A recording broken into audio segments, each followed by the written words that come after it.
Hello everybody and welcome to the Spanish Grand Prix for MotoGP. We're on air literally 5 minutes before the scheduled start for one reason. The lovely Formula One race just ended. So we've literally rushed in and got it all sorted. Alongside me in the commentary box for this one as well, without Megan Birch, we've got the wonderful Tom Dillon. Hello Tom, MotoGP time. Hello Josh. And this is going to be a lot of fun. It is. I'm very excited for MotoGP. Obviously, Jerez as a circuit is always a very entertaining one. I mean, you know, particularly in cars, bikes as well. And I have to say, I'm excited to get back into MotoGP because it's been quite a while. We were talking in the green room. Last time I watched a MotoGP race was only when I was very, very young, and Casey Stoner was still racing. So I'm very excited about this one. And I mean, what a race it is set out to be. Jerez, as I said, always tends to deliver. Well, yesterday on the opening lap, we had a red flag in the sprint race. In the end of it, Brad Binder took the race win as well. He's going to have to do it all over again today. So much anticipation as to who could be the best rider at these conditions. The Jerez circuit is painful if you make a mistake. Ask Marc Marquez. He remembers as well when he crashed here back in 2020. And he's still suffering, Tom, even now, 3 years later, 4 seasons later. And that's why he's not here today. He's still struggling with it. Yeah, I mean, the stakes are so high. I mean, coming off of a motorbike at 200 miles an hour, I mean, going into a wall, you know, there isn't any crash structure. You are essentially the crash structure. They obviously have the vests. I believe they still run those in MotoGP, the vests with the airbags, safety car or pace car or whatever you choose to call it. It's out doing a couple of laps at the moment, ready to get this underway in 5 minutes time. But I have to say, I'm quite excited from the looks of things. We've got a fairly unorthodox pole sitter. I mean, you can correct me if I'm wrong on that, but no, you're right. It's slightly unusual. Yeah, Aleix Espargaro had 2 attempts at the start yesterday before the red flag came out, and it didn't work on either as well. So there's still work to do there. Either way, though, we're all gearing up. It's the Spanish Grand Prix for MotoGP. We're moving the warm-up. It is race time. Pole sitter, Aleix Espargaro, Miller and Martin all going medium front, medium rear. Sit back, relax and enjoy 25 laps of the circuit of Jerez. It is time for the Spanish Grand Prix and the start of the European season.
The bikes are fired up. We're about to get released at this Circuit Dio Jerez Anglo Nito. Here's your grid then. Aleix Espargaro on pole position. Jack Miller is second. Jorge Martin is third.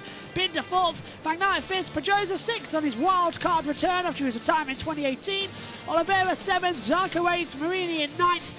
Then Vinales 10th, Nakagami 11th, Marquez is in 12th, Alex minded his home race, Bezzecchi 13th but has a long lap penalty for crashing in the sprint yesterday and causing the red flag, Morbidelli 14th and Di Giannantonio 15th, Quartararo having to go from 16th, he managed 8th in the sprint yesterday at the start, can he do a better one today as well, Fernandez 17th, Rins 18th, Brado 19th, Mir 20th, Fernandez 21st, that's Augusto, Folger and Lucanoa in 21st, 22nd and 23rd on the grid.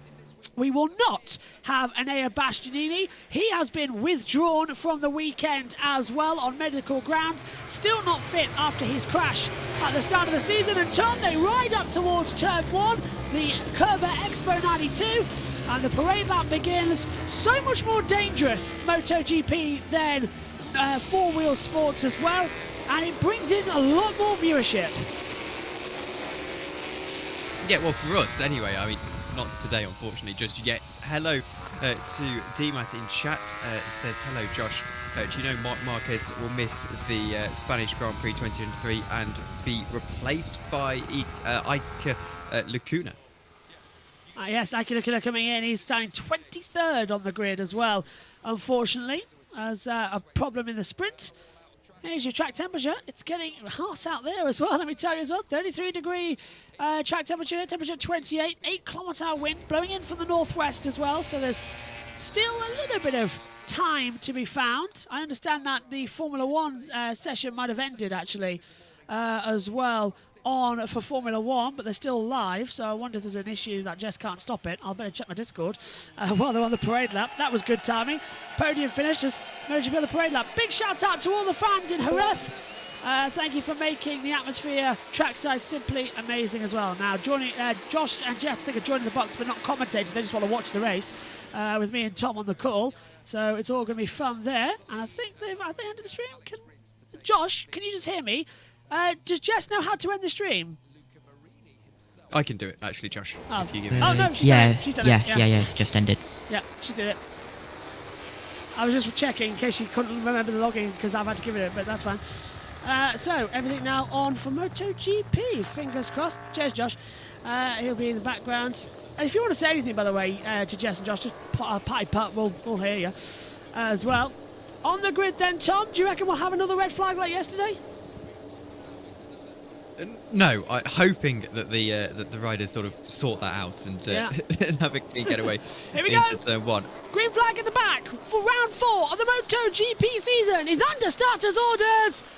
Pull the throttle back, away we go. Good start once again for Miller from the middle of the front row. Aleix Espargaro keeps getting bad starts into turn 1. Maverick Vinales on the inside. There's going to be contact there. He nerves the back of Alex Marquez. Morbidelli going wide, but it is into turn 1. Miller leading, Binder second. Oh, is that a crash? Yes, it is. It's a crash. It's a big one. It's one of the Yamahas, and it's Fabio Quartararo. A multiple rider crash. Oliveira's down 2, and I think this will be yet another red flag. That should be. He was sort of strewn across the ground. They're still battling. It's the front of this pack. It's Miller in the lead. Binder in second. We're still yet to see a call for even a safety car. And there's a move for the lead, Josh, around the outside. Binder takes the lead again. He's got it. And now here comes on the inside Bagnaia. Aleix Espargaro going down. That's very close calls, and they're touching. Bagnaia hitting the side of Aleix, coming through the dry sack corner at turn 6. Also called Pedrosa's corner as they come through. Still no sign of the red flag, but the yellows are still out there. And we've got Danny Pedrosa being under pressure from Alex Marquez as well. I think they'll have to throw the red flag. That was a very heavy impact, and I understand that they're still there at turn 1. Yeah. No jump starts, no sign of the red flags at the moment. What do you think about that, Josh? I can hear you want to say something. I'm also getting reports that Miguel Oliveira has crashed as well. I thought, red flag. Once again, the race gets stopped. On the opening lap of the race, they had to. Oliveira and Quartararo crashed, so 2 starts in a row here in Jerez has been red flagged. The riders will see it due to the crash, and the Spanish Grand Prix has been red flagged. Look at Jack Miller, he knows it. He'll have to do it all again. Less than 3 laps have been completed, which means we will have a total restart of this race, minus 1 lap. And just like in the sprint yesterday, it's a red flag. But that's a heavy crash, Tom, for Miguel Oliveira and especially Fabio Quartararo, who we saw laying on the track. Medical team is there, and that's a big one. I think it's Oliveira I'm seeing down there, and Fabio. They're both there with medical. And Marco Bezzecchi, again, for the 2nd race running. Bezzecchi involved in that accident as well. That's frustrating for the championship leader, only by 3 points, of course, to that Ducati of Francesco Bonigna. And I have to say, the medical team's there. They'll sort that out swiftly. I also apologise for my little blunder on lap 1. I said no sign of a safety car yet. Obviously, they don't have safety cars in MotoGP. But anyway, yes, about right that got red flag. There's some barrier damage as well. And climbing Fabio Quartararo. His feet. That's good to see. He's a little bit gingerly, but he would be. Race to be restarted with the original grid positions, which is great news. Let me just get my notes to Tom as well. Let's take a look at that start then. So watch Jack Miller. Again, great launch for him. He takes the lead, and then Aleix Espargaro gets bogged down. Once again, that Aprilia making the worst starts into the first corner, and then all hell breaks loose once again. Tom, it's called psychology revision, but it's just so that Megan could print it out. So I've sent it to you. There's the accident. Thank you. Well, no, he's glad that I've got psychology. You know, I just print off my commentary notes at college. They don't even bother. Oh! So Quartararo got nerfed by Bezzecchi into the path, and Oliveira got carried with his bike and Quartararo's bike, and they both went straight into the barrier. Watch this. So Bezzecchi touches Quartararo. Quartararo goes down. Oliveira's got nowhere to go, and he just gets tagged in. That is the second big accident of the season for Miguel Oliveira. All riders are conscious is great news, we have been told over the radio. Bezzecchi's back in the pit lane. Well, it's going to take around about 10 minutes to get this race restarted. We'll have a quick restart procedure, which means the pit lane will open for 60 seconds. Riders will go out on the sighting lap, line up on the grid, and get released on their parade lap. And then we will have a normal start. It will be 24 laps, the new distance.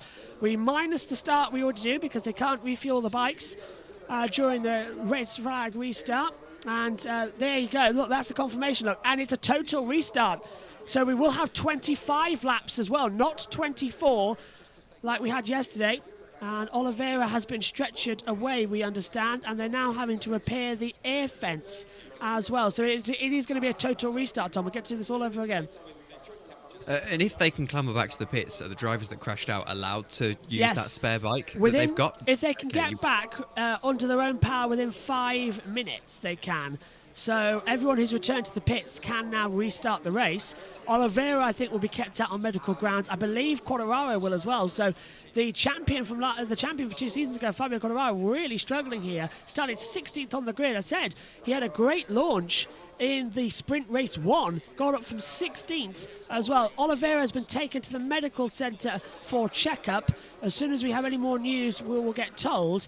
But a very nasty accident and a very quick, well, not really quick, but the red flag came out. There he is in the back of the ambulance as well, going to the medical centre. That is all standard. It's all precautionary as well in MotoGP. But considering, Tom, I don't know if you know, he had a big whack and broke his leg. Well, he broke his ankle coming in. 24 laps will be the new distance, so they have confirmed that.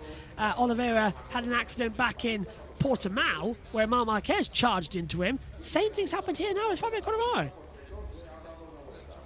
Yeah, and I know there's been a lot of discussions about perhaps with the sprint race weekend formats, has MotoGP perhaps got a little bit too dangerous? I mean, typically in the normal Grand Prix, you wouldn't expect to see, you know, such multi-car pile-ups on lap 1. But anyway, I think here as well, who will be most frustrated out of this is probably Brad Binder, who went from 4th position into the lead of the race, looked pretty comfortable in the lead of the race, and all of a sudden he's going to have to try and do that all again. And I mean, how many lives can Aleix Espargaro get? Yeah. This will be a 4th start procedure he'll go through in a race weekend that should only have 2. There's Oliveira's bike. Doesn't look too bad, but of course he got pushed in. So let's take a look again. Watch the middle of the pack. There is Fabio Quartararo. He'll get tagged by Bezzecchi. Oh, and he got 2 whacks to the head. Look at Oliveira straight down into the gravel and hits that Tecpo barrier hard. Well, it's the air fence, isn't it? So it's not quite as hard as it usually is.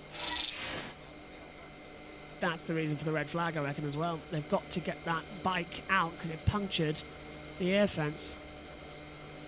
And of course they've got to repair that section of the air fence as well, which will take a while. At the moment, the circuit staff just getting that bike, which is actually in 2 pieces, off of the gravel trap down at turn 1. Confirmed he's in the medical centre, by the way. Now he's arrived at medical centre. Is the news we've just got. Have you got the live timing? I just sent you the login details. Hopefully you will. Yes, I do. Fantastic. Yes, thank you. Lovely. So, Jess, are you in the commentary box? We've got a BT camera down there just looking at it. I'm not sure if Jess is in the commentary box or not. I know Josh is as well. Yes. Jess is in, but on laptop and having lunch. Oh, okay. Well, I'll ask her later. That's Fabio Quartararo just getting some treatment. So he's going to be in for a restart. They've deflated the old air fence. The new one's been pumped up behind. It's just basically like a bigger airbed. Bouncy castle. Yeah. It's a bouncy castle. Oh yeah, it does look like a bouncy castle, doesn't it? Okay, Josh, just getting your thoughts on that then, from where you are watching that. Is it time to start talking about this track is maybe a bit too dangerous for MotoGP, because that's 2 starts we've had, first attempts, and 2 big accidents we've had. Yeah, it really is, but motorbike racing is always dangerous. Any type of motorsport's always dangerous, and that's, I believe, Miguel Oliveira being wheeled into the medical centre as well. But yeah, there's motorbike racing's dangerous, any motorsport's dangerous, but yeah, maybe. Might have to have a look. Here's the race start, Josh. Yeah, so this is Quartararo got 1 whack already from, I believe that's Alex Rins. So he got a whack from him. And then here's Bezzecchi, and a sandwich pincer effect coming, Tom, and just goes down. Not nice. He had nowhere to go, and I mean, you can't even back out of that on a motorbike, really. It's sandwiched in between the two of them. They've put a nice little magnification effect on there. I mean, realistically, I'm not really seeing where he was able to go. The car on the outside of the bike on the outside sort of squeezed him in, and then again, while you're turning in on a motorbike, you can't do a sudden stop and back out of it. So I suppose it's just one of those things. But it's taken a while to get this restarted. I don't think we're too far away there. No, it shouldn't be. The air fence is back in place. They won't bother with the advertising, I don't think. But they've just... Instant is currently under investigation. Well, that'll be Bezzecchi getting another penalty then. As well. Let's take a look. Jess says, afternoon everyone, and typical red flag. Yeah, we avoided a red flag in Formula 1. MotoGP comes and there's a red flag straight away. Moid Zone, sorry if I've got that wrong there, says, hello Joshua Birch, great work to keep F1 and MotoGP race in update. No worries at all. Pit lane will open at 3:18 for a quick start procedure, so in 5 minutes time, and I think, I don't know this, and it's just a presumption because I've seen so many of these. I reckon the way Oliveira landed there, it's his shoulder. Because it's a bit like Marc Marquez. I think he's landed directly on his shoulder, and this gravel's bigger than normal gravel. It's the same as one we have in Portimao, and the riders hate it. I reckon if it's anything, it's Oliveira's shoulder. Look at the way he landed on that. I mean, yes, I'd probably go along with that, because the way he's fallen, it's been quite heavy onto that sort of the shoulder region. Then obviously if you're taking a couple of tumbles then into the barrier, yeah, I mean, his shoulder would seem the most logical thing. So pit lane opens at 15:18, and is in 5 minutes time, 24 laps to go. And I have to say, and I apologise to the viewers, this is going to be a little bit of a MotoGP newbie comment. Every time I do watch MotoGP or highlights or anything, it always makes me laugh how similar, or how essentially Ducati is pretty much Ferrari. Yeah. It is insanely Ferrari as well, even down to everything else. I think Ducati's, that's sort of bled through into their factory teams as well.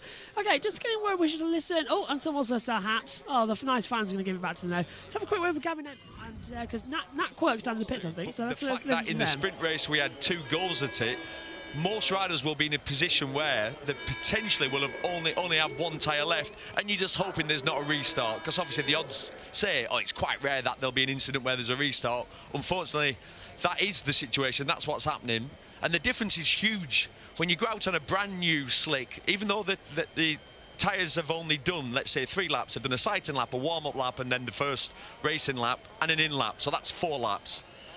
But then when you go back out, you'll come in, put those tyres, put the bike on the tyre warmers, you go back out, the tyre feels, it takes a lap or 2 to feel, let's say, aggressively grippy. It can feel even ever so slightly greasy for a lap or 2. And that's what Brad Binder said. He actually said in the restart of the sprint race, it took him a couple of laps for his tyres to feel normal again. And once he did, then he went forward. So if you have saved a rear tyre, if you've got a brand new one, you will definitely have an advantage for the first couple of laps of this race.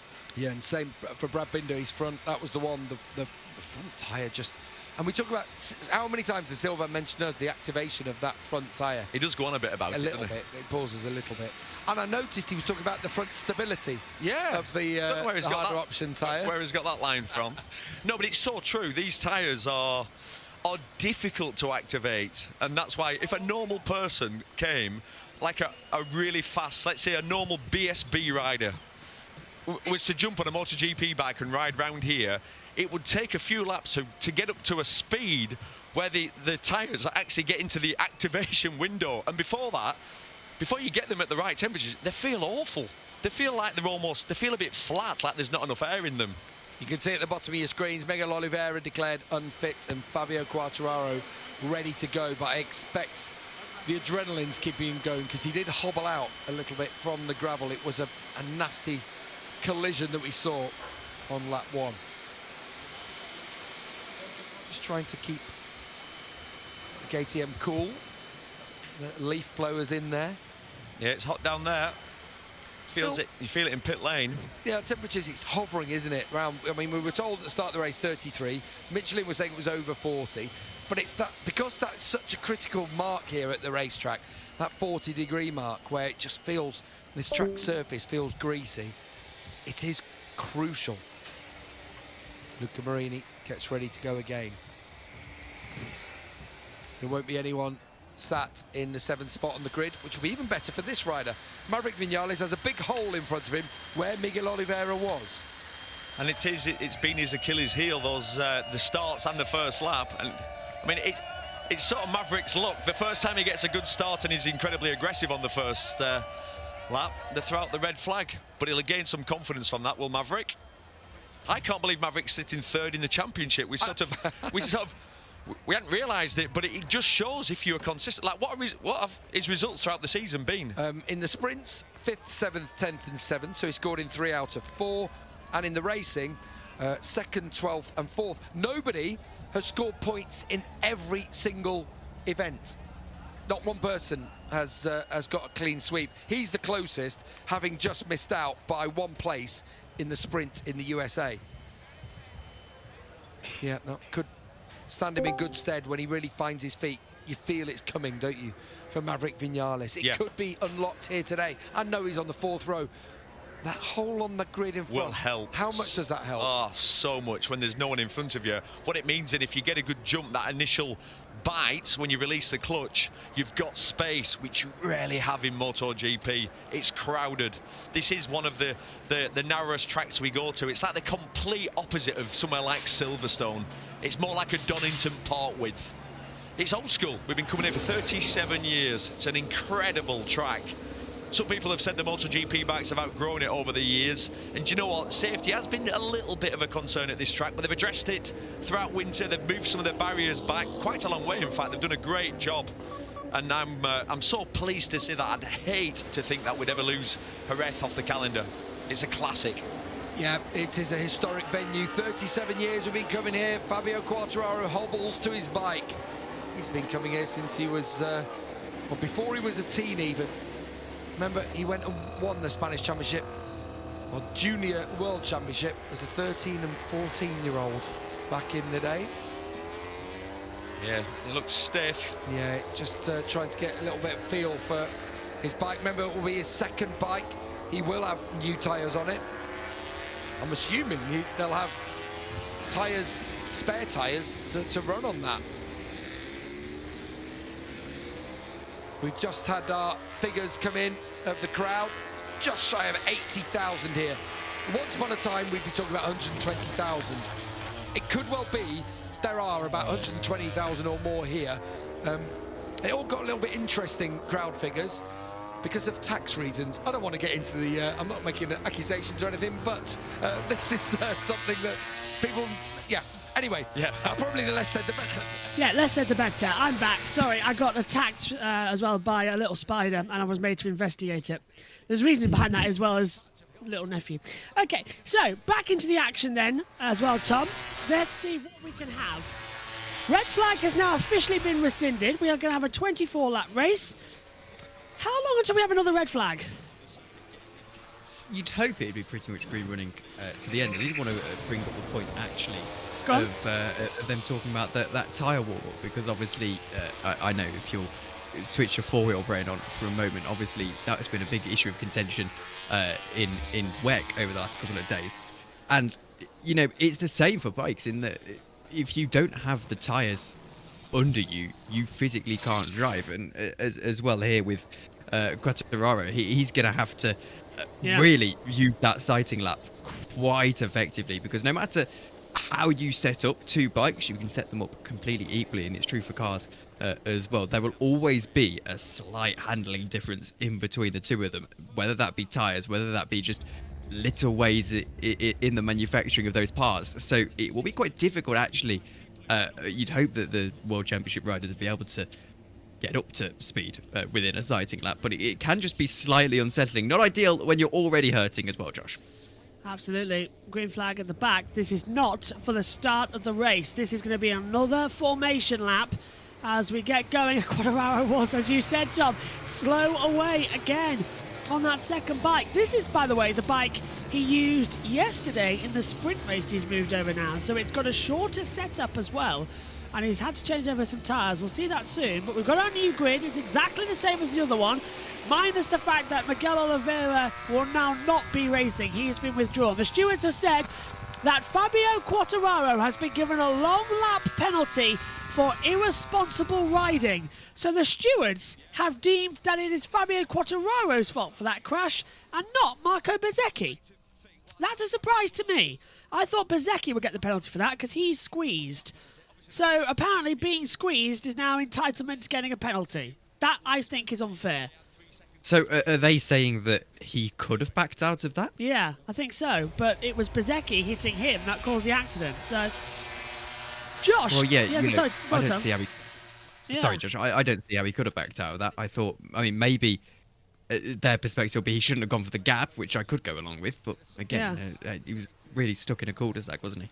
Josh, can I get a quick word from you? Because you watch British Superbikes, World Superbikes, you've been to many of these events as well. How is that unusual to give Quartararo the penalty, or is it again inconsistency from the MotoGP stewards? It's kind of a little bit debatable in my opinion. He could have backed out of it. It's if you're looking to go for the back, for the gap, you can't slam your brakes on because you've got tons of bikes behind you. So maybe he should have just stuck where he was. Lap one of the first couple of corners, maybe not the wisest thing to do. Don't know if Jess is back in the box yet, or she's just on the laptop as well. I'll wait to get her info as she joins some point throughout the race. Getting ready for the restart then for the Spanish Grand Prix. It is going to be a 24-lap race, -1 of the original distance, and our fourth start of the weekend. Green flag in the back, all eyes to the lights, and when they go out, the fourth round will be go again, away. Poor start again from Malaysia Spa-Grade, but it's a poor start as well from Jack Miller. And look at Brad Binder, he's going to take the lead even before turn one. Brilliant start. Up into third goes Jorge Martin as well. Bagnaia is in a bit of a battle now. He's on the inside, the two KTMs wrestling. Are we all going to get through cleanly? Yes. Quartararo's not going to take anyone out this time as Morbidelli nearly dropped it again, just like he did in the sprint yesterday. Congratulations, they're all through the first sector, and it is Binder, Miller, Martin, Aleix Espargaro, Bagnaia, Marini, Pedrosa, the running order at the moment. Oh, not the inside, sorry, that's Bagnaia passing Aleix. Aleix is slipping down massively, Tom. Yeah, and I mean, again, it's a disappointing start for the number 41 bike, who's fallen all the way down into 5th position. Brad Binder, he's back exactly where he was. There is the move around the outside. That's the world champion of the Bugatti, Francesco Bagnaia. He's gone down the inside. I think he's got himself up into 3rd, is he not? He is, so there's no stopping Bagnaia. He's back up into 3rd position. Martin down to 4th. Binder leads as now, look at that. There goes Franco Morbidelli. He's trying to pass Rins and Nakagami on the LCR bikes as well in 12th and 13th. Rins is apparently crashed out. Yes, yellow flag, sector 3 and 4. Rins has crashed. at the back of the track, so the race winner in Kota will play no further part, and he's gone down on the opening lap of this restarted Grand Prix. As now, at the inside, Bagnaia's going to try and take Jack Miller. It's not going to work out there. In fact, they nearly took each other down. Rins has rejoined the race, so he's back in. Bagnaia just fallen a little bit behind that leading pair, and going into turn one they go. Still leading is Brad Binder. We've not seen That's a replay the or KTM, anything that's Pedrosa, of that yeah. crash. Is someone slow, Josh? Pedrosa, he's dropped down 3 places, so Zarco's got through on him as well. Marini passed him too, so Danny Pedrosa not having a great return to MotoGP in his wild card form as they cut back through, and Miller, and yeah, look at that, still can't get ahead. Brilliant start though, I think, as you said, from Binder. Binder's really got used to this circuit. He had the sprint yesterday, he wants the race today. As Alex Rins has rejoined the race after his crash. Here goes around the outside of the world champion. He's not quite got the legs to make that move on that occasion, as Quartararo has taken his long lap penalty as well, Josh. Yep, so he's going to have to serve that. Morbidelli, so that's both the Yamahas now, one in the sprint, one in the Grand Prix, being given the long laps. Now Jorge Martin on the Prima Pramac Ducati, the customer team, to the factory reds. Going to go up the inside. Martin takes it. Bagnaia with a leg off the side to get a quick cutback drag through the back of turns 7 and 9 and 10. The Anglo Nito and the Curva Pulcro, and he goes through. There's a yellow flag. Mia's down. So Johan Mia's crashed out in the background. So that's another one retired. It's just going to be crash a minute, as Megan said the sprint was yesterday. As we come through, lead change. Miller's on the inside, drifting it through. Binder tries the cut back, not working. Jack Miller leads at the end of lap number 2 and starting lap 3. This is great stuff. Again, MotoGP providing all the sorts of excitement. But he's under pressure now. Here goes Binder back down the inside, not quite able to get through on that occasion. This isn't really working for them. You'd perhaps like to see them, I suppose, working together a little bit to try and drop Francesco Bagnaia if they can. 3/10 at the moment. Go on, Josh, what you got?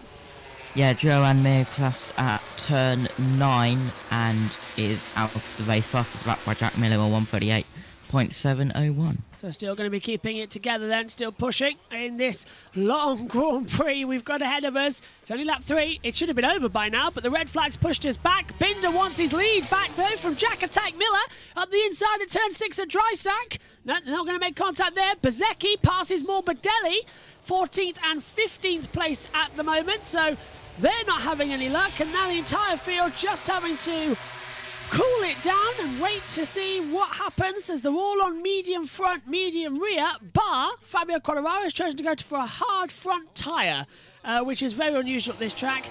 So he's not. So that probably explains why he's up to 11th, but has that long lap penalty. He's looking for pace later on in the race, as we see Martin closing in on the back of Bagnaia for 3rd. Not quite able to find a move just yet, and that leading pair have now pulled out about 6/10 of a second gap. Almost a change for the lead, just tucking back in behind is that 33 bike.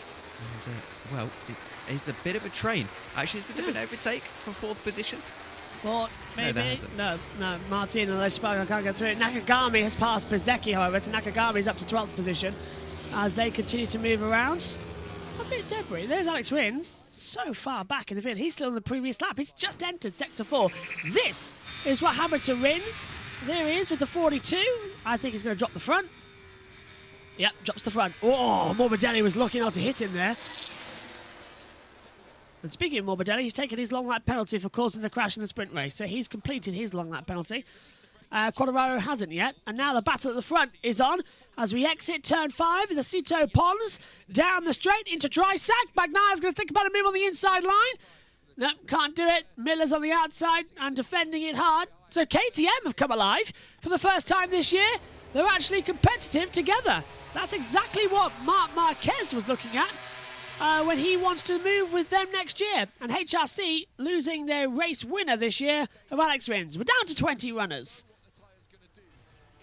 Yeah, I mean, it made sense for Rins to come into the pits, didn't it, really? You're not going to do anything from that position. There's no chance of the field really being bunched up at all, so you might as well just save the collateral as well. You don't know how hurt he actually is once the adrenaline wears off, so it's smart to bring him in. I suspect I would hope get a check up from the doctor. Here is a move for the lead of the race, Josh. Binder on the inside into the Lorenzo curve. He's taking him away. Brilliant from Binder. Miller's going to have to try and capitalise at the exit speed and get in the toe. Put your head down to get a little bit extra speed. Quartararo has just gone 2 places down. He's been passed by Di Antonio. Augusto Fernandez nearly took him as well. That's another mistake from Fabio.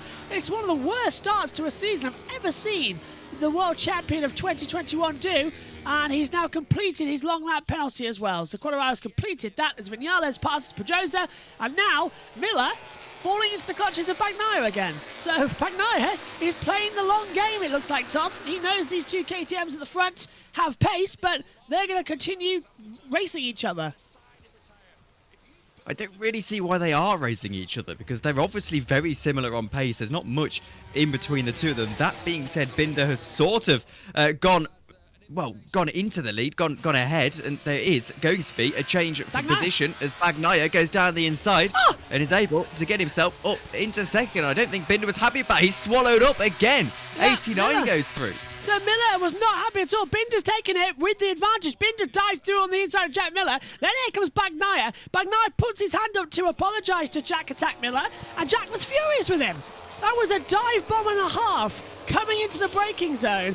And let's take another look at it off board. So there's Binder already leading, and that is a very late move from Bagnaia. In fact, did they touch? Yeah, Miller had to sit up. That's a very late lunge there, but he did apologise at least, Pecco. We apologised, we did let him back through. So yeah, that's true. What's the apology worth? And he nearly got passed by Martin. So now we've got a race on. And I think Aleix Spargo's come into the mix as well. Vinales isn't too far back either. So MLav is coming into it. Josh, just get a quick word from you. Bagnaia has done this before, though, barging through on the inside of people, and it never ends well for him. Usually he crashes out of the race. Yeah, not the smartest thing to do. Not this early into the race, only lap 6 of 24, the shortened 24 laps, but hopefully he'll be able to apologise but not letting it back. That's maybe a bit, but yeah, it's a weird one. Quartararo's been given a second long lap penalty. Not sure why, but he's just been given it. As into the braking zone, side by side, that's Martin on the inside, getting swamped, going way deep is Aleix Spargo. That's let Marini through, and now he's battling as well with him still on the inside. Oh, and Quartararo did an incorrect long lap penalty and has got to do it again. Well, Quartararo's having the weekend, the season from hell, Tom. Yeah, it's not ideal. Do you know, I still don't understand what the KTMs weren't just content on working together here, really, and getting that gap out, because now all of a sudden Bagnaia is looking very racy and very good to start pressurising this lead. Meanwhile, you've got Jack Miller stuck behind Jorge Martin. He is about to get through, I think. There he goes, down the inside. That is the move. Whoa. And that is him back into third position with a slight touch, and actually that has sent that 89 bike Martin all the way down the order. He thought he's lost a position or two. To Aleix Spargo, yeah. Martin was not happy. He was shaking his head. So Jack Attack Miller can complain to Bagnaia about it, but when he does it, it's perfectly okay. So a lot of rubbing racing going on here in Jerez. As Aleix now in fourth position, goes a little bit wide. The two Prima Pramacs together, Martin and Zarco. Let's take another look at it. So that's a very late lunge. It's fair move, but it's right on the racing line. And look, Jorge Martin's not happy one bit. Shaking his head was crazy. He's going to go back at him now, though. This is Martin on Aleix down the back straight around Cito Pons into dry sack. Nope, no manoeuvres, nothing. End of, into the braking zone. Can't find anything. And now here comes Luca Marini to rejoin the party.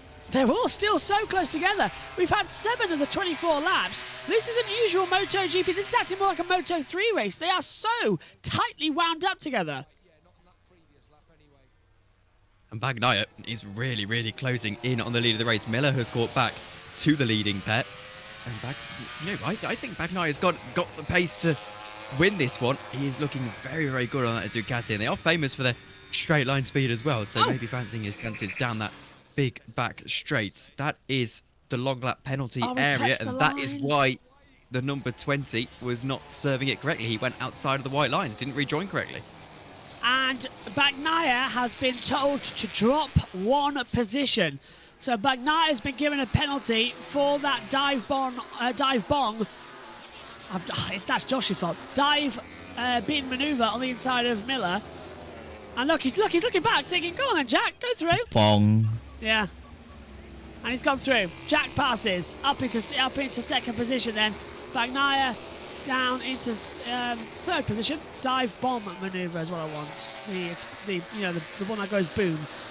Brad says, "Go on, Josh." Shouldn't Miller have to do that as well? Yeah, he should. So effectively, they're just going to change over in a second. We'll wait for that to come Yeah. through. Keep an eye on it. Brad says, "That was the worst F1 race I've ever seen. I would rather listen to the pit stop boys." Yeah, it was. It was a bit of lackluster, wasn't it? But there'll be some fun ones. Hopefully, Miami's not dull next weekend. There's a few closing together.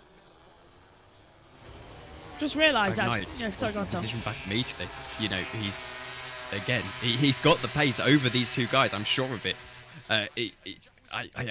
I'm going to assume he's going to make that move very quickly indeed. Of course, if Jack Miller falls back behind the two of them, because he'll have to let the 89 through as well, which he should do, that would actually drop him back down to 5th position, wouldn't it? Yeah, so this is going to be an entirely messy situation when they try and figure all this lot out. 70 to go with the Spanish Grand Prix. Binder, Ion, Quartararo has completed his long lap penalty. So that has put that to bed. Where's that dropped him to, though? 16th position. I don't know why that's come up now, considering we're not even at the last corner yet. There we go. Must have done it on the previous lap, and the system's taking time to reload. Across the line, then. 16 laps to go. As Binder leads by 7/10 of a second to Miller, Bagnaia and Aleix Espargaro, the battle for the last podium position at the moment. And was that someone down or rubbing the curb in my earphones there? Looks like everyone's okay. Bezzecchi's past Nakagami, 11th to 12th as well, so that little drama can relax each other as they run through. Let's take a look.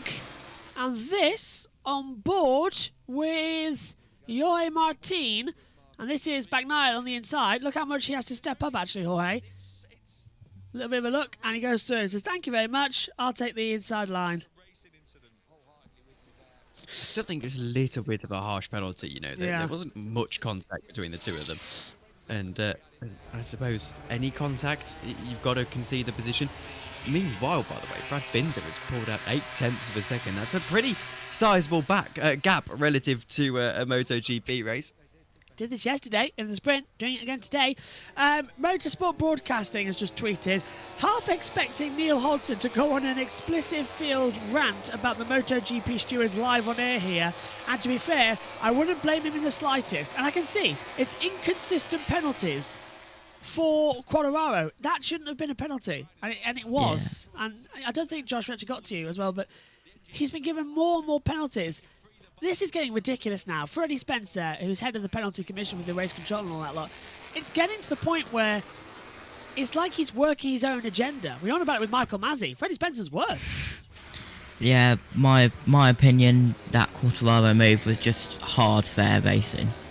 Yeah, I'm surprised about this. Well, Josh in the pits. Tom's up here with me in the comments box. Megan's not here this weekend as she's having her 18th birthday. I know she commentated on the sprint race yesterday, but today is her actual birthday, so she called the end of Formula 1 and then we're back all into the action. Binder, 7/10 ahead. It's Bagnaia. Look at this. He's fighting that Ducati with the front end grip being as bad as it is. One of these two is going to crash, Tom. I think Miller is going to go down and then Bagnaia is going to follow him because they're just not looking happy on those bikes. They're struggling to get it straightened up in mid-corner.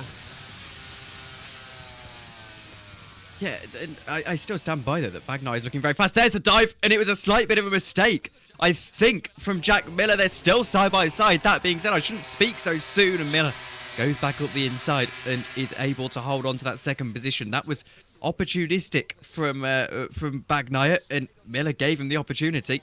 In the end, just able to take that wider line, and well, I'd say wider line. I don't imagine it was on purpose, but anyway, he got away with it. Pushing hard. Miller made the error. Makes sense for the position to get taken. This is getting Dramatic stuff as the Brad Binder's family watches on. The South African on course for victory and doing the double after sprint race domination yesterday. Can he win today? It'll be his first Grand Prix win of the season, but his third win of the season. He's won 2 sprints without winning a Grand Prix. So that's how much Brad's had a up and down season. It's only round 4 as well. And I'll take a quick look at the championship actually, because without Bagnaia in that position, it'll put Bagnaia leading by 13 points to Bezzecchi. 82 for Bagnaia. And we've got a medical update report as well. And it's exactly as I said, Tom. Medical update on rider 88. Miguel Oliveira has suffered a dislocated left shoulder, which has now been treated at the medical centre. I told you it would be something with the shoulder, the way he landed. So it was a dislocated shoulder, but it's now been fixed. Painful for Miguel there, so hopefully he's okay. I would expect him to miss the next race as well. That's in 2 weeks, though. It would take a couple of days to get over that for sure. Well, a couple of weeks actually, I should say, dislocated shoulders. Not nice. I've never had one, thankfully, but I can imagine the pain of that. And, Yeah. you know, I find it interesting that MotoGP is as such that it's just expected that drivers may miss a part of the season because of a crash that they have in the race. Here is a move, by the way. This is Jorge Martin battling with the Aprilia of Aleix Espargaro over 4th position. Nothing going on through. This is down the back of the track. Josh, you've got news? Yeah, next race being the Le Mans Grand Prix, French Grand Prix on the 14th of May. 2 weeks' time, so that's a hard track to race at with a dislocated shoulder. There's so many long sweeping corners through that, so I wouldn't be surprised if Oliveira missed that actually. So up and down year for the Crypto Data RNF MotoGP team, their first official in MotoGP. As they come back through, 13 laps to go. KTM 1-2 here in Spain. Everyone looking just worried. Go on, Tom. It was only last week or the week before that there was the 24 hours of the motos at the Le Mans. I forget the Ducati circus, what we call it, isn't it? Yes, over there. So yeah, I mean it's an immensely difficult track, that one. So I mean, it wouldn't be a surprise after a dislocated shoulder that it might be a bit of a struggle to get back. Meanwhile, Brad Binder is now finding himself under a little bit of pressure from the Australian Jack Miller, who has caught up to him. 2 teammates in together, and Aleix goes wide and slipping through on the inside goes Jorge Martin at turn 6 in the dry sack corner. Lovely little manoeuvre, and again, Aleix can't afford making these mistakes. He must keep up with the expectation that Aprilia, after losing their successions, which means that they've got a fast enough bike to A, win races and B, get podiums. They're not allowed to have freebie developments during the season. And now, the bike's fast, but they keep making a few errors. And Vinales having a poor weekend in 10th position as well isn't helping these matters. 13 to go, 12 of 24. We're halfway there in the Spanish Grand Prix now that the race got red flagged. It's only taken us a distance of a race to get one done, but still, we'll go over ever so slightly as they swing low, cross the line. Binder leads by a point, 282. Go on, Tom. I was going to say just the 12 laps to go then, and I have to say my prediction about Bagnaia catching up and starting to pressurise the leaders doesn't seem to have materialised quite a lot. He's going to have to wait for the 2 KTMs to battle, which they're going to do. We're still probably in that phase of the race where you'd like to see Brad Binder sort of work with his teammate and Jack Miller work with his teammate as well. It's something that's got to work both ways, and try and just alleviate some of the pressure that if they do battle later on in the race, and when they do battle later on into the race, that the pressure that the Ducati is inevitably going to put onto them. Down into turn 6, that dry sag. Pedrosa as well. He's entering his corner. He's in 8th position. Can we just point out as well, Josh, I'll bring you in for this. Danny Pedrosa hasn't ridden full time since 2018, and he's back this weekend as a wildcard. He's on the back of these leaders. He's right behind Luca Marini, so he's there. And this is amazing work. I know he's a world champion, but Pedrosa's epic this weekend. Yeah, he really, really is. But yeah, here's a replay of Aleix Espargaro going wide at one of the corners there. Turn 6. Turn 6, yeah. But, yeah, good from Danny Pedrosa, and hopefully he can progress even further, as Bagnaia is looking for second. Thanks, Josh. Get more info from you soon as we come through. As up towards the gap now, 0.355 of a second, Binder to Miller. And, you know, you just got a feeling here that there's something brewing. There's some form of end of race spectacular that's going to happen. A lot of fun, this one. A lot of fun. It's the tensions, just like Azerbaijan. Except obviously nothing ended up brewing there. With Yeah, sure. the KTMs, by the way, I was going to say that they haven't actually bunched up as much as I expected, and you still have Ducati just looking a little bit imposing. It hasn't got much pressure from behind. It's 7 tenths to the 4th place rider. So really, this is a 3-horse race for the win of the race. Yep, and I wouldn't be surprised if any of them win it, actually. I would really like it if Pedrosa got a win, though. If he managed to get through on the field, that would be quite nice. Danny Pedrosa for... Yeah, go on, Josh. Are you ready for this? The FIA stewards have summoned the FIA representatives Not again. responsible for pit entry. This is relating to the incident between the photographers blocking Ocon in the pit. So the FIA have... Called the FIA. Called the FIA. We'll have all that in the Grand Prix review tomorrow as well. Or maybe some point this week with all the investigations that get caught up. Moto 2, by the way, and Moto 3 coming your way on Tuesday with the full race highlights. So we played the full race basically and commentate over it. That's going to be fun. I haven't had time though to watch those races yet, so because I was doing Formula 1, that's going to be a lot of fun. Miller again, Tom, just twitching as well. The KTM struggling, as you said, to get pace, and Bagnaia has now put a second out to Martin and Zarco. So yeah, 3-way fight as we go audio up. Are you expecting Bagnaia to take these two, or the KTM's going to work together? They haven't been so far this today. No, I think the KTMs have got to battle for Bagnaia to find a way through. He's not going to pick them off individually, as you may expect. So there's got to be some form of battle between Miller and Binder. And at the moment, Miller is sort of, or Binder's got Miller at arm's length, sort of behind. He's not he's got really really deep. He's got having deep. pressure onto him. There goes wide. Miller, Bagnaia will go down the inside. He's just cut off. So tight. I thought there was a little manoeuvre going on there, but Miller again going too deep. Look at that. He lost 6/10 of a second to Binder.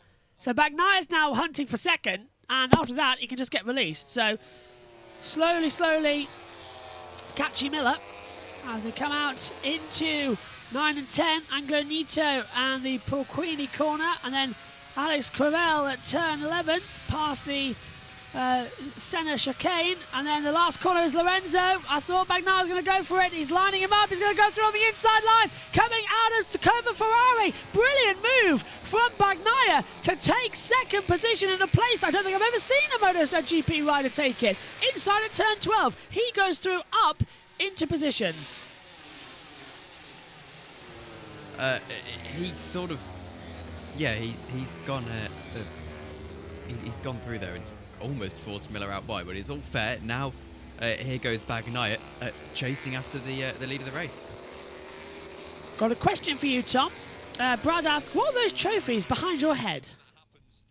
You know, it really helps my ego, the fact that someone's finally asked. No, they're my karting trophies from the last couple of years, but I had nowhere else to put them, so I thought I'll put them in the background of the webcam.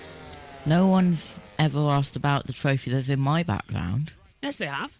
Me. We spoke about it last week on IndyCar. We did. Did we? Yeah. Yes. Yeah. Oh, Yeah. but still. Yeah, so didn't you get a trophy yesterday, Tom, by the way? You finished third, didn't you? I did. Yes, it's new in the cabinet. It's back there somewhere. But that was a fun race. That was. Congratulations. Well done. Nice trophy, Podium. Always nice. We should organise an event with karting in the off-season. That'd be hilarious. Getting us all down on the kart track. Very fun. Speaking of trophies, Bagnaia is gunning for one right now. Someone also gunning for one is Jorge Martin in the 89. He's looking like he's closing in on that third position. Push. Keeps on pushing. Can we get the 1-2 for KTM, or will it be a Ducati 1-2 in manufacturers? That's the question we are looking. 8 to go as we cross the line. We're on lap 17 of 24 for the Spanish Grand Prix. Under a red flag for around about 25 minutes while we repaired the air fence. A crash between Quartararo and Oliveira. Quartararo was given the penalty, quite controversially. And Oliveira has been treated in the medical centre for a dislocated left shoulder after landing in the gravel. I thought it might be something to do with his shoulder when we looked at the replay. We've seen it so often here at the circuit as the battle continues on. And what's happened down? Zarco! Zarco's crashed and it's in the barrier too! Zarco's gone down in the middle of turn number 5 at Cito Ponds. And that's a very fast part of the track to crash out on as well. We shouldn't need a red flag as we've got a Hornet in the commentary box. So we'll have to open the back door. But Tom, no sign of the red flag at the moment and everyone's now moving up. That shouldn't be a red flag. He's okay. They've got the stretchers out, but he's back to his feet. Anyway, the circuit staff are there sorting it out. That bike shouldn't take too long to recover either. They've already got it. There's 2 people. This is Bezzecchi, the championship leader. Championship leader is down. Marco Bezzecchi has crashed down at turn 6. And it's straight down. The championship leader throws it away at the worst possible moment. Binder will be second in the title now. And Mooney VR46 knew it was too good to last. He is out. So 2 retirements with 8 to go. And, of course, Bagnaia goes through into the lead of the championship, no matter where he finishes now in that top 3. This is Onboard with Alessio Spargo looking at Zarco's crash. He just lost the front end. We thought that might happen. I think the Hornets buzzed off out the box. Don't know how they keep getting in. The commentary box door's been shut, so where that's been, I don't know. But Hornets' nest all coming. Twist in the tail, says Jess. Bagnaia will now lead the title by 15 points to Binder. If Bagnaia wins, it will be a 20-point gap in the standings, with 25 on offer for a race win and 20 for second. Wow. And he's crashed out twice this season, Bagnaia. Sorry. He hasn't finished 2 races. But the sprints, that's how good he's been. It's insane. It's an interesting change to the format, isn't it? I mean, I take the opinion the same as F1, that I think the sprints are a silly idea, but it seems to be working for MotoGP. There's the slow-mo replay of the race leader. That's number 33. I'm having to double-check myself. Yes, there you go. Yeah, it's Binder. Double-check myself. Well, how he's leaning, getting that right leg well and truly out. Do you know, I was reading a little bit about the various riding styles in MotoGP, and apparently the right leg, getting that leg right out, is actually a relatively new development, if I'm not mistaken. Only Valentino Rossi did it. They called it the doctor's dangle. Comically enough, it's the doctor dangle. Get your leg out, stick it out. It helps with braking somehow, which is bizarre. Yep, the FIA, as Josh said, are investigating that Azerbaijan Grand Prix ending with Ocon, the photographers in the pit lane. As we see, gap in the pits now between Binder and Bagnaia, 0.7 of a second with 6 laps to go. The Spanish Grand Prix of MotoGP. And can anybody challenge Binder, or will he do the double? Will he get 2 in a row here in Spain and be the first ones, well, Bagnaia did it in Portimao, I suppose, but the second one of the season then to do a double and get maximum points in the championship? That'll shove him right up there as well, going into the French Grand Prix in 2 weeks' time, which we will be covering live as well, along with Moto E joining the series as well that weekend, and we'll be hopefully covering Moto E, fingers crossed, in 2 weeks. I totally forgot that championship even existed. I did until I was talking about it. I forgot it was there. It's a World Championship for the first time this year as well, so it actually counts. What's the thoughts around that? Is it similar to Formula E, where everyone just sort of admits that it shouldn't be a World Championship, or is it? Oh no, fully everybody admits it shouldn't even be a category. It's 7 laps. They do 40-minute practice sessions, an hour single lap qualifying for 7 laps of a race. 7 laps. That's it. And all that time is wasted. Nobody even agrees it should be a series. That's why BT Sport don't cover it on their main channel anymore. And what's the actual sort of consensus about the bikes themselves? Are they? Well, this respectable? year we've changed to Ducati bikes, so apparently they're a lot faster. So that should be good. Yeah, I'm watching a couple of the highlights now. It looks quite an entertaining series. Oh, it's 15 minutes of full blast racing. It's great. It's a great series, but it's too short, should be longer, and the bike should be able to last longer as well. But it's a cracking bit of racing. Say again, Tom. Your mic's a bit too far. We can't hear. Sorry, do you think they'd have multiple races throughout the course of the season?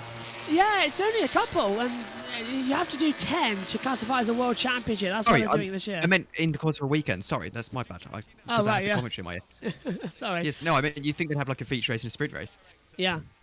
2 races per weekend, but same distance as well. Race 1, race 2. And the grid sets them for both. But it's a similar situation with the sprint and the feature we have in MotoGP now. But look at this. Bagnaia has closed the gap right down to Brad Binder. Can he make a couple of manoeuvres? He's coming through.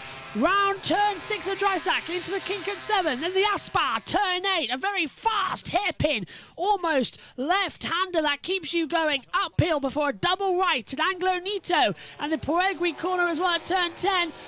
And now the overtake is where we did it on Miller a few laps ago. He's coming up through Alex Cavell into the curve of Ferrari at turn 12. He's going to slip through this time. No, he's not. Come on, where can you go? Where can you get it? Into Lorenzo, maybe? Leaving black marks on the track as well, actually. Scraping up the dust. He's going for it. Nope, too far back into this part of the track. Just trail braking. Binder goes a little bit wide. Oh, and Morbidelli has been passed by Fernandez. So Augusto Fernandez goes up to 13th. 4 to go here in Spain. Swig of the drink. 60 degrees lean angle from Bagnaia into turn 1, and he's very, very close to Brad Binder now. He's only 3/10 of a second between the two of them. It's incredibly close, isn't it? They're pushing each other right to the line here, and This is amazing stuff. What a race. yeah, it is. Wait to see if he can actually find that move, because I mean, catching up is one thing, and well, as the cliche goes, passing is another. Down we go into Drysack at turn 6. Bagnaia is hunting. He's hunting. The Ducati's got so much straight line speed, but at this track, it's like a caged wild animal. It can't release itself like it can on the longer straights. Around a couple of corners we go. Nothing happening just yet. Kazakhstan was supposed to be a great race for the Ducatis. They were looking forward to it with its 3 long straights, but that race has been cancelled this year. Doubt also been thrown in about the Indian Grand Prix at the Buddha International Circuit, and that's Binder making a mistake coming into turn 10. Nothing from Bagnaia, but he's right with him. This is like 2009 all over again. Can Bagnaia go through? He's going to try on the inside at turn 12 with the curve of Ferrari. Oh, he's riding the slipstream. What about into Lorenzo? He's practicing a last lap lunge here. That's what he's doing. On the inside line, he's learned from Marc Marquez on how to do this. Bagnaia takes the lead, and that Ducati grunt should be able to get him down the straight first. Bagnaia leads in Spain. Binder will fight back immediately though, Tom. Not able to do so into turn 1. The Ducatis, with their famous straight line speed, hold on to the position. Bagnaia's tyres are, I was going to say, 1 lap older than Brad Binder, but that graphic has changed. I was wondering how that happened. Yeah, anyway, the I world was. champion is in the lead of this race, and this would be his first race win of the season, Josh, would it? Bagnaia second. He won. Oh, the notes are wrong. Yeah, sorry, the notes are wrong. I noticed that. When I did it. He won in Portugal, so it's actually his second race win of the year. Just that the computer, whatever systems that FOM do for these stats we have up in our Combox notes, they forgot it. Go on, Josh. Also won Portugal sprint as well. Yeah, he's got the sprint race from the opener of the season in Portugal, and he hasn't won since then, actually. Race 2 went to Bezzecchi, race 3 went to Rins. Bagnaia did win a sprint race, I believe, in America. Don't quote me on that. And then crashed out in the race. Shock, Bagnaia is leading the championship. Snooze fest. There was supposed to be a Grand Prix in Kazakhstan. Yes, it was supposed to be the same weekend as the British Grand Prix, actually. An early morning race for us here in the UK it was supposed to be, but that race has been cancelled, meaning that now we can devote full coverage to the British Grand Prix weekend, which is what we all wanted anyway. Leave the British Grand Prix weekend alone for every series. And it's happened. 2 to go then. And I think we're going to see a bit of a showdown here, Tom, because Binder's going to be practicing Bagnaya's move he just did for the last lap. But Go on, Josh.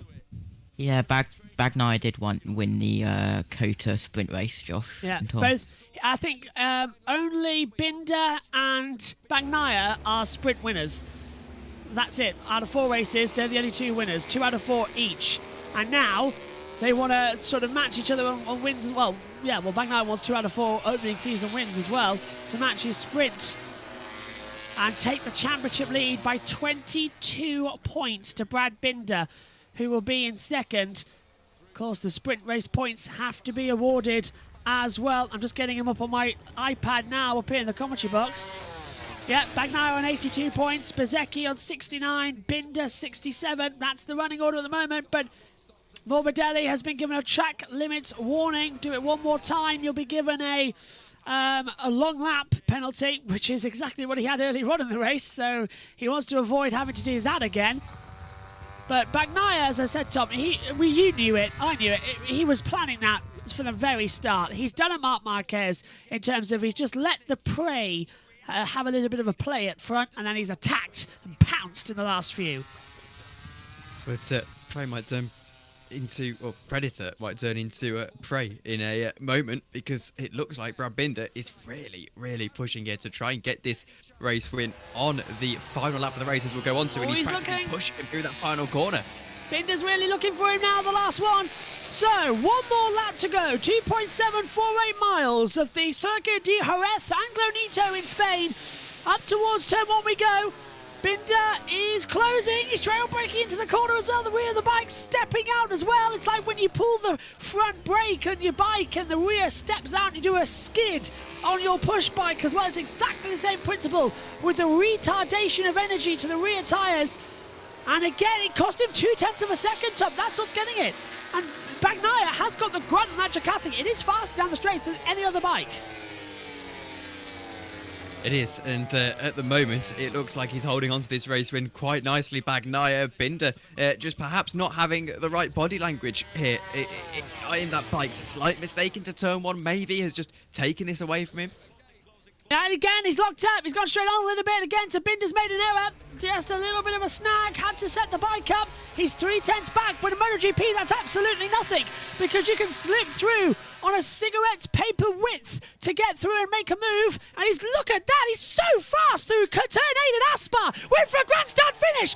Binder is looking for it. Bagnaia is right there. If these two take each other off, Miller's going to win. It's a grandstand finish to the MotoGP Spanish Grand Prix that we've been waiting for after a red flag.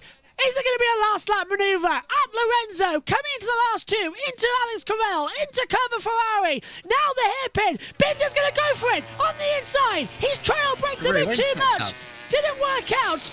Bagnaia out of the last corner uses the Ducati grunt from the engine and wins the Spanish Grand Prix in fine style. Binder second, Miller third, Martin fourth, and a great win for Pecco Bagnaia, who took his time and for once didn't crash.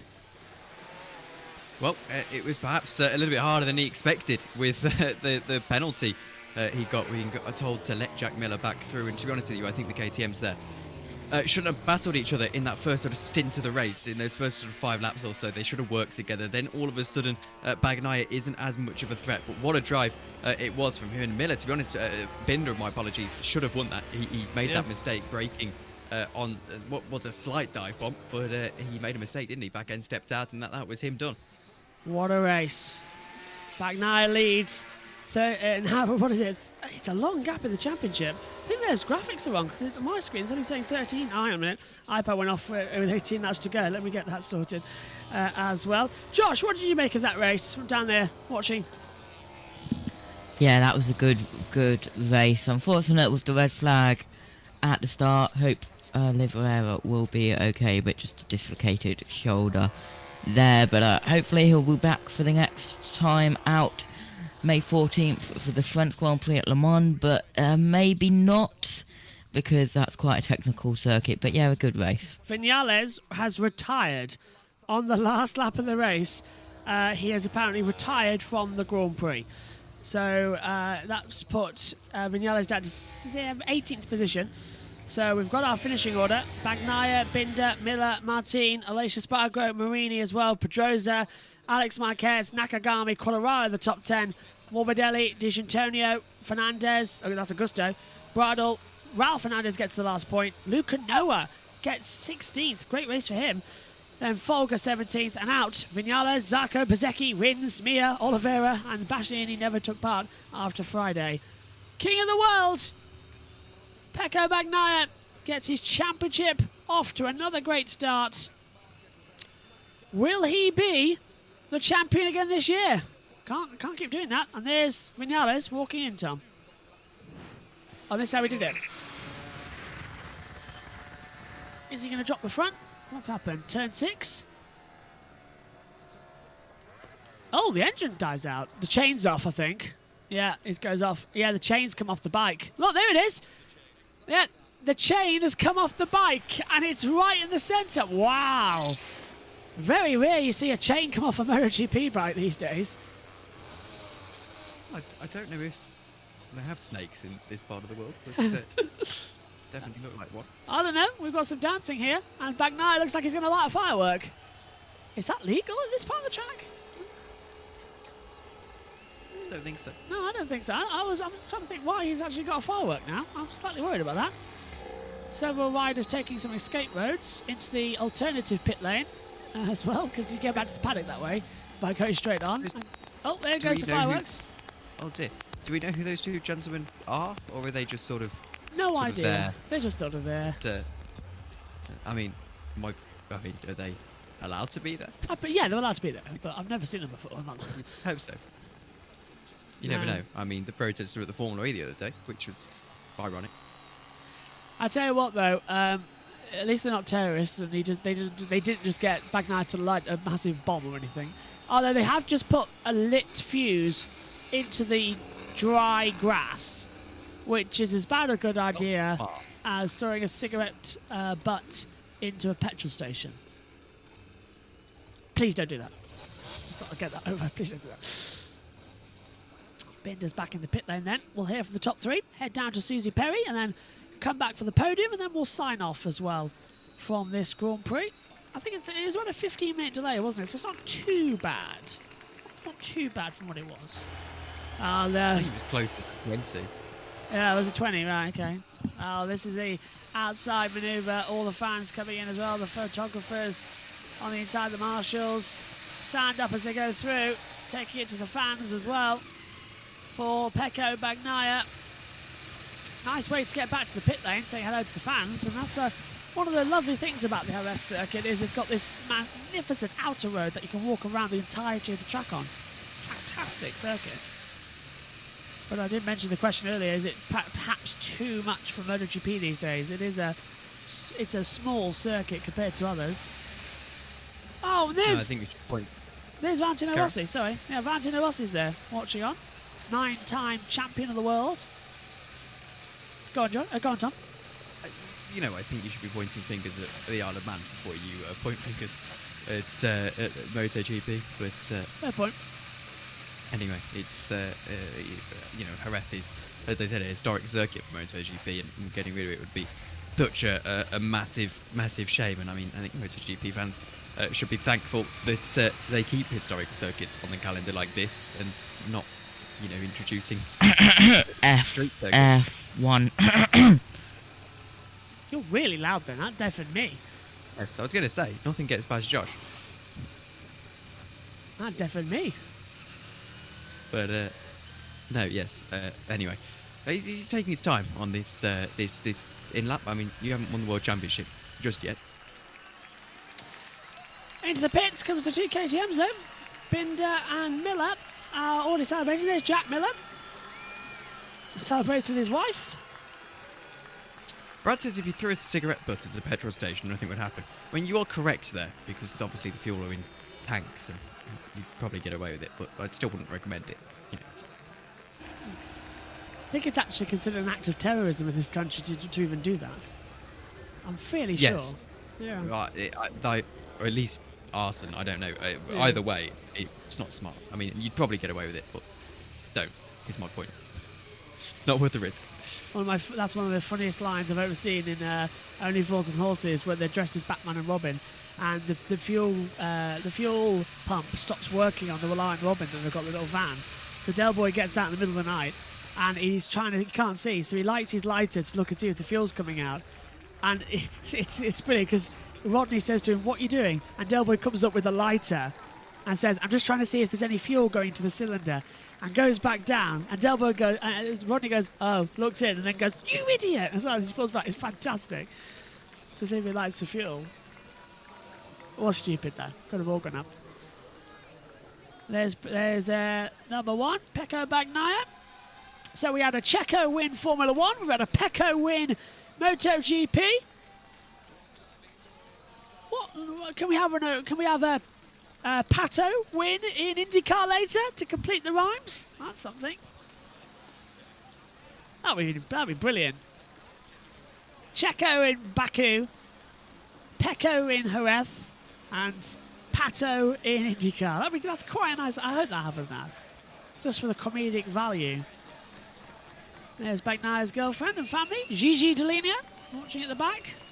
KTM, the head of KTM there, and a nice respect there for Bagnaia to shake the hand of head of the KTM factory team. And now we'll hear from Simon Crafar talking to the top 3 in the media pen. And after that, we'll head over to Susie Perry as well. So let's go over then to BT Sport, where we'll pick up with the World Free commentator of Simon Crafar, and after that, Susie Perry. Just thought on the last lap, Binder wasn't quite close enough, but I just thought he was going to let the brake off and we were going to have a classic like we've seen. Obviously there would have been contact, there'd have been big contact. Both riders would have potentially either crashed or been on the edge of the track, but he did the right thing. He didn't do that. Binder used his head. It wasn't quite on. He didn't go for it. He needed literally one more bike length. If it had been a bike length closer, the move would have been on. Aleix Espargaro from pole position. Best race result of the season so far from him. Did have a 4th in the sprint in the USA, but his best Grand Prix result so far this year. Was sitting down in 14th in the championship, only moves up to 13th. Fabiano Sterlachini, one of those who moved across from Ducati to work behind the scenes at KTM. There's a lot of them they brought in, and it's helped them get to where they are. Still, there's more in the pipeline, isn't there? That's what you get the feeling at KTM. You don't just invest in Alberto Giribola, who we heard from on the grid with Susie. You don't get people like that, of that caliber in, and it rewards straight away. No, it definitely takes time. You look at the history of KTM, though. They're a racing manufacturer. They're here to win. As we've said it before, but every time, whatever discipline they've entered, they've succeeded at. And this is the only one that they've not, as in winning the championship. But wow, are they well on their way? Well on their way. And do you know what happens as well when you build a motorcycle that can win races? You might not win a championship. What it does, it attracts the next young talent coming through. Because you want to sign for that manufacturer. You don't want to sign for a manufacturer that's not capable of winning. Have KTM got any young talents? Young talent coming through. Let me think. It's going to be a difficult one, that one. Yeah, we're obviously talking about someone like Pedro Acosta, who's clearly super talented. And also, there's a veteran I know that might be looking for a different contract at the end of next year. Don't think you'll have heard of him. Spanish rider, won a few races. Has he got Red Bull as a sponsor, though? That's Red Bull, yeah, and started with KTM at the beginning of his career, so yeah. Could be related to this bloke. Alex Marquez, 8th place at the end of the race for him. He'll be disappointed with that one, but I suppose after 2 crashes yesterday... It's a confidence rebuilding race, and that's what makes Bagnaia's results so impressive. To attack with the pressure of crashing out of the last 2 races was so impressive. So it's the same top 3 as we had yesterday. Jorge Martin in there because he's the top independent team rider. Let's hear from Jack Miller, first full podium as a KTM rider. Jack, a double podium weekend so early in your KTM career. What do you think of that? I had to work for that one then. It was it's a long race, you know, and again today with the red flag, you know, you got to kind of come back, regroup, and try to do the same again. But we got away to a good start. I was suffering a little bit there mid-race, as I'd assume most of the boys were, with the right-hand edge on the front, especially in those faster corners. She was sort of going away, but then I don't know what happened, but we started putting in really fast laps there towards the end of the race, and the boys, you know, I was really thinking, that's a good lap, but I wasn't closing them, so I knew they were doing the same. But Brad rode awesome, Pecco rode awesome, some nice, clean, fun racing there, and super happy to be a part of it, and of course, stoked to be up here on the podium for KTM for the first time. It's an amazing feeling, and a lot of people doubted us in the beginning of this one, but we're here already, and hopefully we can stay. Congratulations, Jack. Yeah, he loves serving it back to the doubters cold, doesn't he? Jack Miller tried everything he could. Obviously, I think everyone was having issues towards the end of that race. Bagnaya's last 3 laps, though, stunning pace. Yeah, when he got into the 37s with 3 laps to go, that's just incredible.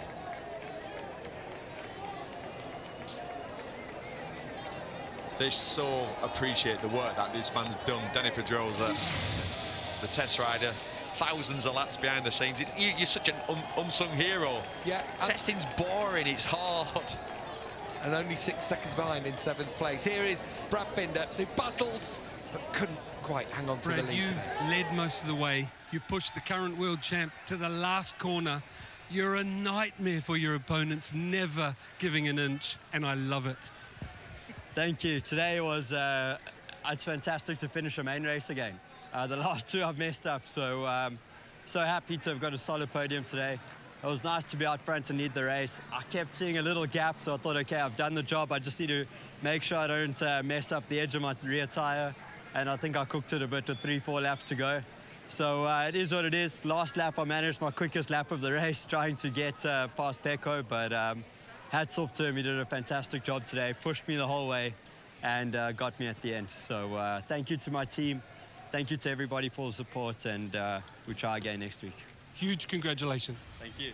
Yeah, good to see a big beaming smile from Brad Binder, despite not being able to take that victory off Bagnaia in the end. He rode a superb race, a great weekend all in all, and of course, remember, in Argentina, he was a bit of contact, went down there and had to remount to get 17th, and similar, crashed out at turn 15 in the USA and remounted to be last, but picked up 3 points in 13th place. Crowd have been treated today, Neil? Yeah, absolutely. 2 absolute cracking races. The Moto2 was not a classic. We enjoyed it. But we definitely enjoyed it. But yeah, the Moto3 race never lets you down, and that was a good MotoGP race. Really good. Frustration for Marco Bezzecchi down in the garage, but his stablemate at VR46, Pecco Bagnaia, victorious again. Pecco, how you've managed to come back from Friday to that race to win, even in difficult circumstances, you've got to be happy with that. I'm really happy. Sincerely, the progress we did this weekend is the best ever we had. Sincerely, Friday I was quite in I was in trouble with the front feeling. Yes, it was just already better, but today unbelievable. My team did another step. I was looking yesterday the other bike, and I saw something. We tried, and everything was perfect today. We managed perfectly the tires, and finally we win in a difficult condition, because after 2-0, I was trying to understand if it was possible or not, and then finishing first today is a great. It's just to say thanks to my team that have done really an incredible job. Amazing job, Pecco. Congratulations. Well, it looks like it was a huge relief for Pecco, and a tough race out there today, wasn't it, both of you? Oh yeah, but I mean, it was super tough with the temperatures like this track as well with MotoGP bikes, extremely physical, and these guys going at it up until the last lap. We've seen the fastest lap of his race for Brad Binder. He just did not let go. I really loved that, because at that point Pecco looked so strong. And Pecco, yes, with the doubts, you know, after the crash in Argentina, the crash during the race in Austin, put all that behind him. So it was a great performance, and everybody on the podium is deserving. I mean, Jack Miller as well, very strong race, managed to react at the end of the race as well. A lot of incidents throughout that race. We'll have to cover some of them in checkered flag, particularly some of the more controversial ones. We'll come to that. But there was a little penalty there where Pecco had to drop back and give a place, a little nudge early doors. Yeah, and it was a little nudge. Yes, it sort of caught Jack unawares. You can see he does give it up to avoid the collision. The door was open. Pecco stuck it in there, and the little nudge that he gave Jack, obviously Jack wasn't happy, but it doesn't deserve an in-race penalty for me. Obviously, Pecco controlled it well when he did take his penalty. He sat up. But yeah, you see the doors open there. It's the nudge in the shoulder. It could have took Jack's front wheel away, but obviously Jack was aware enough to control it. So it's quite a big penalty. So he sat up there for a good couple of seconds, second and a half maybe, to drop back in behind Jack. So I completely disagree with that in-race penalty and a lot of the other penalties that were issued today. So it still was a fantastic race, a great spectacle to watch, but we don't need these penalties. They're just interrupting with the professionals doing their job. They're all out there looking out for each other, riding these MotoGP bikes in the very limit. They do make contact sometimes every now and again, and it does happen. These three on the podium, I'm sure there's a race that finished in 10th that's got something to say about penalties as well. We will come to that. But eventually Pecco does get out there with Brad Binder and takes the lead. Yeah, he was the stronger man, you know. Despite the penalty, you could tell that he just had that extra gear, you know. Brad Binder just fought all the way to the end, but Pecco was the faster man, you know. You could tell like he had more rear tire at the end of the race. He was able to use that drive, you know, to line Brad Binder up. He was really strong in the last braking. This is where he's making the pass, you know, in the last turn, they go up the inside, really clean and nicely there. So yeah, Pecco was a stronger man. The Ducati today, well, he made the Ducati look really, really good. But both KTMs though, and all the KTMs as well, all weekend have really presented themselves now as a massive threat for the championship. I mean, they've made really big inroads since last year. Yeah, as you would expect, Brad Binder really pushed Pecco all the way to the end. It wasn't quite to be, perhaps not enough tyre in your opinion, or was just Pecco too good on that? Yeah, actually Pecco was a little bit too good in the last lap. Inch perfect, 38.1, and with Brad Binder breathing down your neck, you know he's going to lunge it up the inside at some point, so that just shows Pecco's calm under pressure. Brad was throwing absolutely everything at it. You could see on the right side of his front tyre it was a little marked. Pecco was better through the middle of these two fast rights. Brad was just trying to throw. If he had been half a bike length closer, he'd have stuck it down the inside. But it was a sensible move not to go in there. Would have been contacted. They both ended up in the gravel. But what a race he created. And it was his fastest lap of the race as well, Brad said in that interview, didn't he? Yeah, it's just a commitment on those images. I mean, you can tell that Brad is running out of rear tyre. He was losing on the big drives, you know, the big obvious one, like exit of turn 3, turn 4. But then he's just making the time back up. And in 11 and 12, you have to commit so much. And you got Pecco there, that's obviously like on the limit, not to get lined up for the braking for the last turn, and Brad is behind with so much leaning, and he's like, how is he not crashing? I have no idea. I mean, this was great to watch. We've got the podium over our shoulder. The crowd is invading the track now, waiting to see their heroes up there, and what a podium it will be, and fantastic for KTM to get a second and a third today. What strides they've made. Yeah, first and a third yesterday, a second and a third today. 4 KTM podiums. What a weekend here in Jerez. Here it comes then. Let's go to Gav to enjoy this one. Yeah, we're all going to enjoy it. Look at the fans who've made it onto the track. As Susie said, everyone down there, even the Ducati crew, congratulating Jack Miller on his first podium in KTM colours. Brad Binder's first podium of the season. Of course, he's had those 2 sprint race victories, but in a Grand Prix, he's taken his first podium of the year. Best result, actually, in the Grand Prix came in Portugal with a 6th, where he came from 14th on the grid. So shows how much qualifying has played a part this weekend, having started from 4th. He's got first and a second. And Pecco Bagnaia up there, his second victory of the year.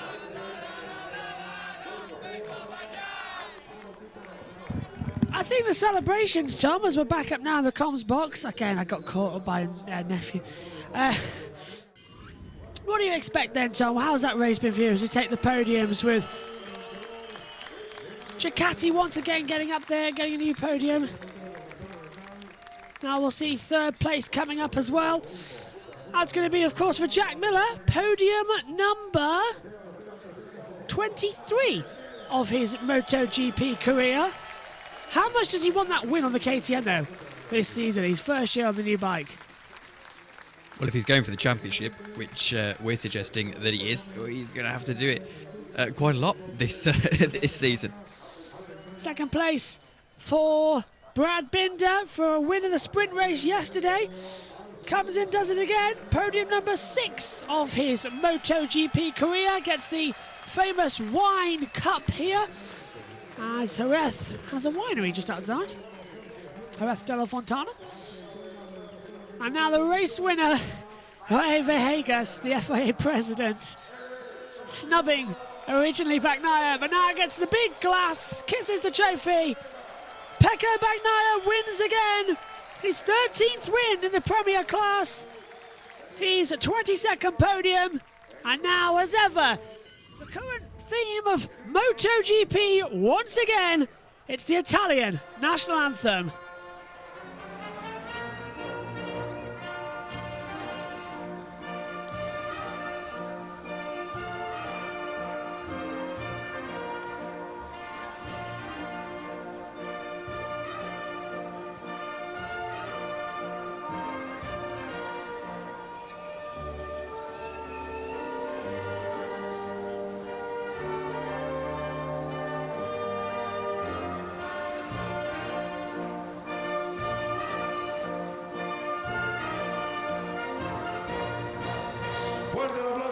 The podium ceremony complete can only mean one thing in MotoGP terms. It's champagne time! What a race we've seen! Josh, final thoughts of you in the pit lane? Yeah, good race. Will be good to see what happens next time out in Le Mans. Tom, amazing job to fill in with Megan as well today and to get ready with everything as well. You'll be leading some of the sessions at some point this year as well. What did you make of your first venture back to MotoGP? Well, you know, I enjoyed it. I think I'm a little bit frustrated for Binder on that final lap, just not quite having it, did he? But regardless, it was a very good race. Well, my thanks to Josh, my thanks to Tom. Jess, are you around in the thing? If not, thanks very much for today as well. My thanks to you, Tom, for commentating. It's champagne time, and Miller does the shoey, the typical Aussie thing on the podium to do, and throws his boot out to the fans as well. What a race it's been as it comes down. It's actually flown over Susie Perry's head in the pit lane as well, and as he throws the other one off too. And there's more coming as well over the park as well. Not bad as he gets... Oh, Binder's throwing everything there as well, as he's done one too. Not bad. Thanks, Josh. Thanks, Tom. Thanks, Jess. Well, we're done now for the day. IndyCar coming up at 8 o'clock later on. Join us for that. But MotoGP, done and dusted. We'll see you soon. Bye-bye.